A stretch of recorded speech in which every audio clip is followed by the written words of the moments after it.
O que me fez pensar nessa série de vídeos foi esse prêmio que eu ganhei.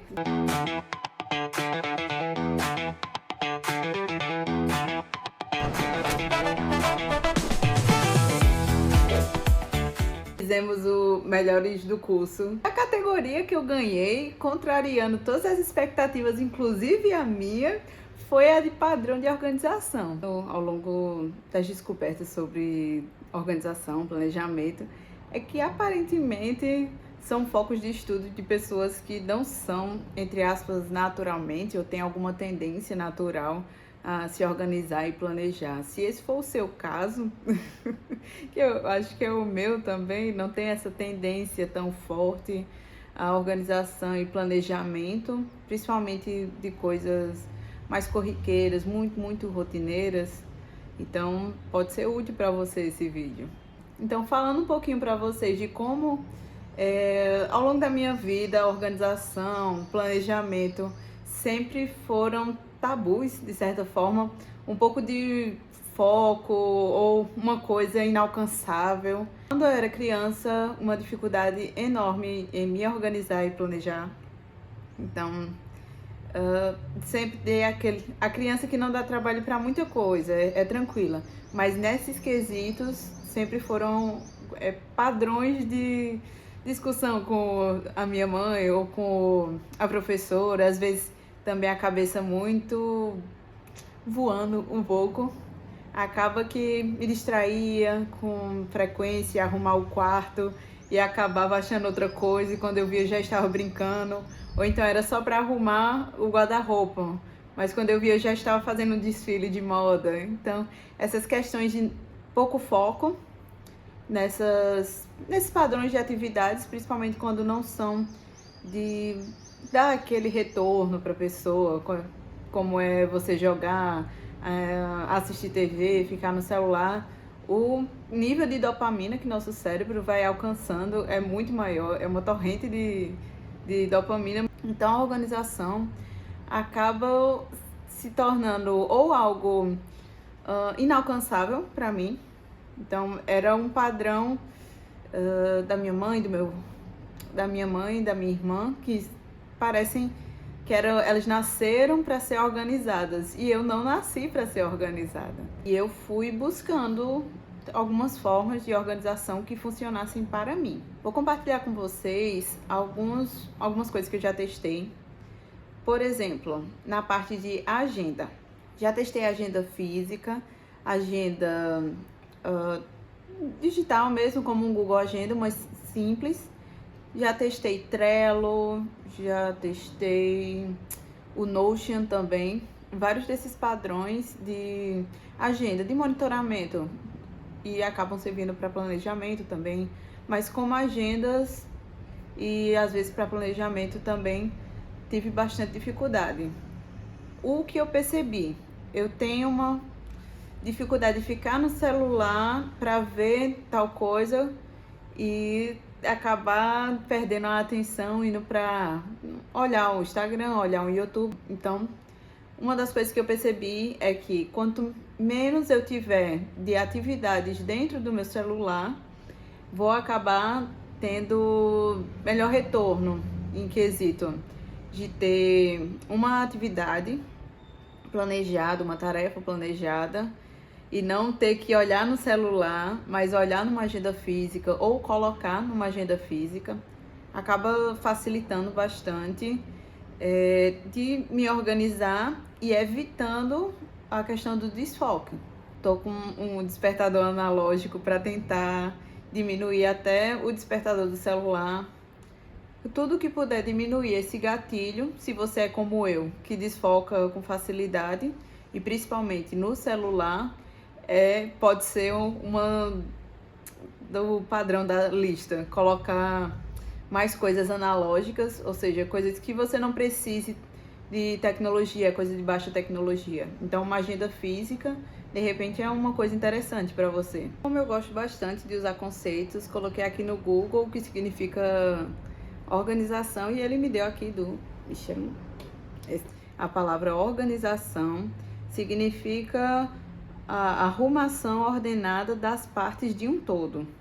Então, também tem aqui a preparação de um projeto com definição de procedimentos e metas. Então, acaba sendo uma coisa bem estruturalizada, digamos assim, quando se trata de organização. Ela exige metas, exige processo, exige você transformar aquelas partes em um todo. Então, vários conceitos de organização que eu busquei ao longo da minha vida, fui conhecendo, acabaram me trazendo outras noções sobre organização, sobre o que é que eu posso fazer, sobre coisas que eu descobri que eu sou organizada, mas outras que eu não tenho uma tendência ou uma facilidade a me organizar.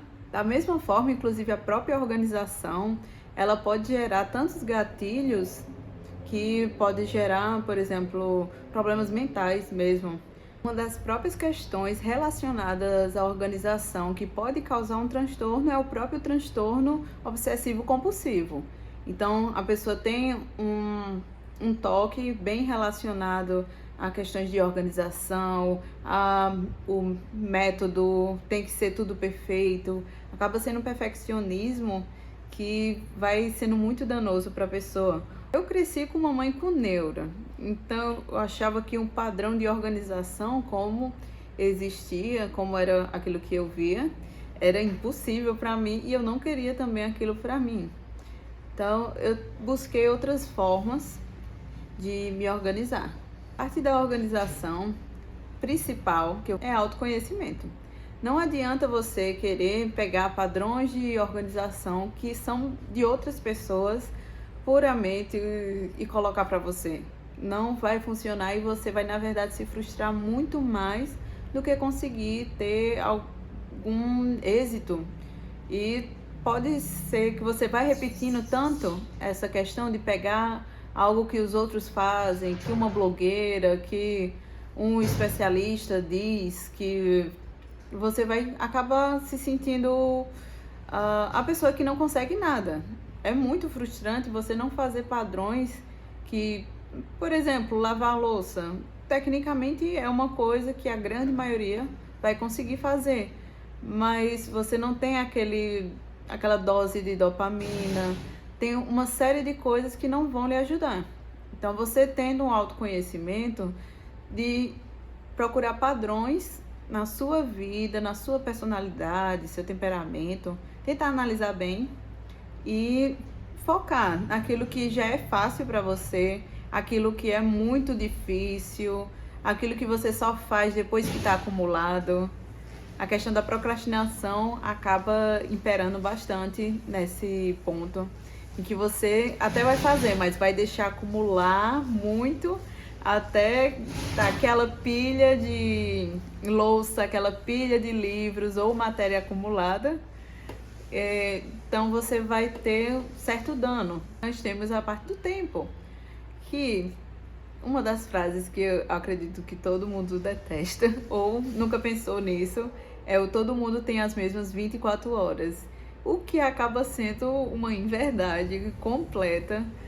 É bem relativo isso. A pessoa que anda de metrô, que anda de ônibus, ou a pessoa que anda de helicóptero, a pessoa que anda num carro conversível, inúmeras formas, a pessoa que vem de uma cidade vizinha para poder estudar em outra, tudo isso acaba tomando o tempo daquela pessoa. Então, nós não temos a mesma 24 horas, nós não temos essas mesmas 24 horas.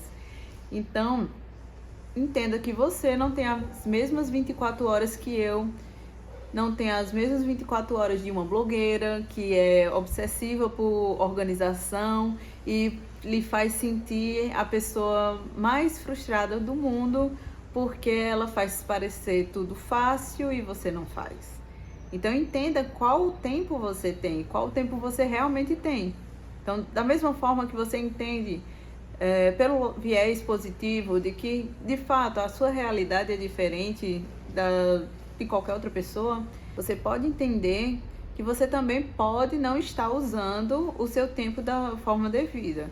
Eu tenho, como já falei, problema de foco, então é bem comum ou eu estar no YouTube ou no Instagram, mais no YouTube do que o Instagram, e está vendo vídeos. Eu gosto de vídeos longos e fico olhando lá, ou sempre uma necessidade de estímulo sensorial, auditivo. Mesmo que eu já tenha visto aquele vídeo inúmeras vezes, coloco ele novamente e fico ali perdendo um certo tempo. É o seu contexto, naquele dia você precisou realmente parar e ficar só no celular. Era só isso que você queria. Mas o quanto isso é danoso para você, ou isso tem sido tão repetitivo, só você vai poder responder. Então, mais uma vez, autoconhecimento. O seguinte ponto, ele vai falar um pouco sobre a tendência que nós temos, principalmente quando é um final de ano e a gente está indo para um começo de ano, a gente quer fazer as nossas listas, a gente percebe aquilo que não fez no ano anterior ou que está se findando, e aquilo que a gente quer realmente mudar na nossa vida. Não, eu agora vou entrar na vida fitness, eu vou ser a melhor estudante que existe, eu vou ser uma mãe melhor, um pai melhor, ser o melhor professor do mundo. Nós colocamos uma série de metas que são completamente genéricas. Então, podemos entender que nesse ponto você não vai conseguir mudar a sua vida totalmente, mas você consegue mudar muitas coisas na sua vida. Então, quando a gente for montar uma meta para 2026 em especial, nós podemos colocar nela coisas que são mais tangíveis. Ser um estudante melhor, o que isso significa na prática e quais coisas eu posso fazer para que essa meta seja mais próxima. Eu posso estar fazendo nada e essa meta vai estar muito longe. Eu posso estar só estudando para a prova. Eu saí do nada para um pouquinho à frente, mas essa meta ainda continua muito longe. Então, aquilo que você pode fazer para se tornar um pouco melhor a cada semana, você vai estipulando e destrinchando um pouco mais essa meta, ser cada vez mais específica. Vocês já viram? Olha que caneca mais linda, tô tão feliz. Outro conselho que eu tenho, falando sobre organização, planejamento para 2026, é que coloque tudo no papel. De fato, não fique só nesse mundo das ideias ou naquilo que só vai lhe trazendo frustração e arrependimento e você não conseguir ver isso no papel. Muitas vezes pode ser algo que você passou sua vida inteira dizendo que vai fazer, mas em certo ponto, você chegou em algum ponto da sua vida em que aquilo ali é inadmissível. Acaba que você precisa mudar com mais urgência possível. Às vezes é a sua saúde mesmo. Esse é o primeiro vídeo da série. Tá aqui comemorando Natal e todo mundo escutando a música da Simone, não aguentando mais, dizendo: Simone, eu fiz o que deu. Então coloque isso na sua cabeça, você fez o que deu. No próximo ano você pode ser melhor do que você é. Então neste Natal, eu espero que vocês consigam aproveitar. É um momento que a gente desfruta muitas vezes com os nossos familiares. Alguns estão distantes, outros infelizmente já partiram, então fica alguma saudade. Eu mesmo tenho minha tia-avó, que eu dizia que era uma Mãe Noel. Eu sinto muita saudade dela nessa época de Natal, porque tem muito dessa peculiaridade. Às vezes é a única vez no ano que você vai ver alguém que é importante para você. Então eu espero que vocês aproveitem esse Natal e também aproveitem a série de vídeos que vou fazer para que a gente possa compartilhar um pouco dessa questão de organização, planejamento. Também me conta aqui nos comentários como é na sua vida a questão da organização, do planejamento. Um beijo da Fonte de Paraquedas!